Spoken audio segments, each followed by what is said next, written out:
లోక్సభలో కేంద్ర మంత్రి కిరణ్ రిజిజు వక్ఫ్ సవరణ బిల్లును ప్రవేశపెట్టారు. వక్ఫ్ సవరణ బిల్లు ఎందుకు తీసుకురావాల్సి వచ్చిందో లోక్సభలో వివరణ ఇచ్చారు.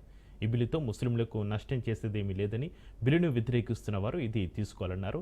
మసీదులపై ఈ చట్టం ఎలాంటి ప్రతికూల ప్రభావం చూపదన్న కిరణ్ రిజిజు మత విశ్వాసాల విషయంలో ఎలాంటి జోక్యం ఉండదని స్పష్టం చేశారు. వక్ఫ్ చట్టం లోపాలతో అనేక ఉల్లంఘనలకు అవకాశం ఏర్పడింది అన్నారు.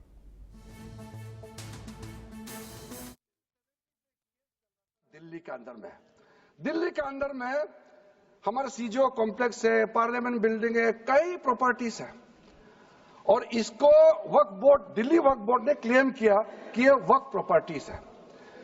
उसके बाद ये केस चल रहा था अदालत में।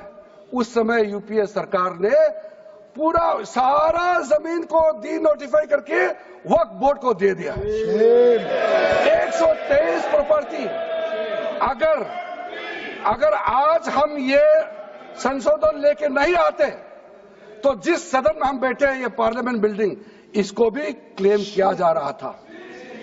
एयरपोर्ट, बसंत विहार, और अगर नरेंद्र मोदी जी का सरकार नहीं आते, अगर यूपीए का सरकार कंटिन्यू रहता तो क्या क्या बिल्डिंग को डी नोटिफाई किया जाना था। 123 प्रॉपर्टी को तो डी नोटिफाई किया। मैं रिकॉर्ड में कह रहा हूं, अपने मन से कुछ नहीं कह रहा हूं, मैं ऑफिशियल रिकॉर्ड का बात बता रहा हूं अध्यक्ष महोदय। 1970 से केस चल रहा था दिल्ली के अंदर में।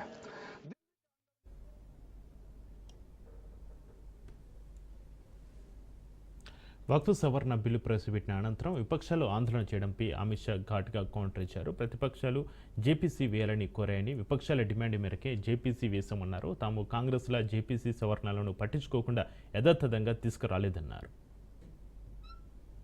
आपके द्वारा ये बिल जॉइंट पार्लियामेंट्री कमेटी को दिया गया, जिसका विपक्ष का भी बड़ा आग्रह था। कमेटी ने इस पर सुविचारित रूप से अपना मत प्रकट की। वो जो मत प्रकट हुआ, वो मत फिर से कैबिनेट के सामने गया। कमेटी के जो सुझाव थे, ये भारत सरकार की कैबिनेट ने स्वीकार किए और अमेंडमेंट के रूप में किरण रिजिजू जी लेकर आए। ये तभी होता है जब ये ऑफिशियल अमेंडमेंट कैबिनेट की अनुमोदन के बगैर आता है। मान्यवर, मैं नहीं मानता इसमें कोई पॉइंट ऑफ ऑर्डर है और आपका ही आग्रह था कि कमेटी ज्वाइंट पार्लियामेंट्री कमेटी बने। अगर कमेटी ने कोई बदलाव ही नहीं करने हैं तो ये कांग्रेस जैसी कमेटियां नहीं, हमारी लोकतांत्रिक कमेटी है मान्यवर, जो दिमाग चलाती है। कांग्रेस के जमाने में कमेटियां होती थी जो थप्पा लगाती थी। हमारी कमेटी चर्चा करती है, चर्चा के आधार पर विचार करती है और परिवर्तन करती है। अगर परिवर्तन को स्वीकार ही नहीं करना है तो कमेटी काहे को लिए है भाई, सामने रखा।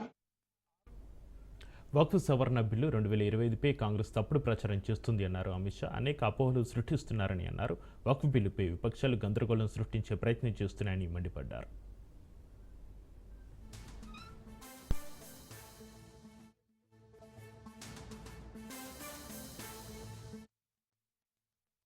वो तो 95 से आया। और मान्यवर, ये जो भ्रम खड़ा किया जाता है कि ये एक मुस्लिम भाइयों के धार्मिक क्रियाकलापों के अंदर, उनके दान की हुई संपत्ति के अंदर दखल करने का है, ये बहुत बड़ी भ्रांति फैलाकर माइनॉरिटी को डराकर अपनी वोट बैंक खड़ी करने के लिए किया जा रहा है। मान्यवर, कहां पर गैर मुस्लिम सदस्य रखे जाएं? परिषद में और वक्फ बोर्ड में। उसका काम क्या है?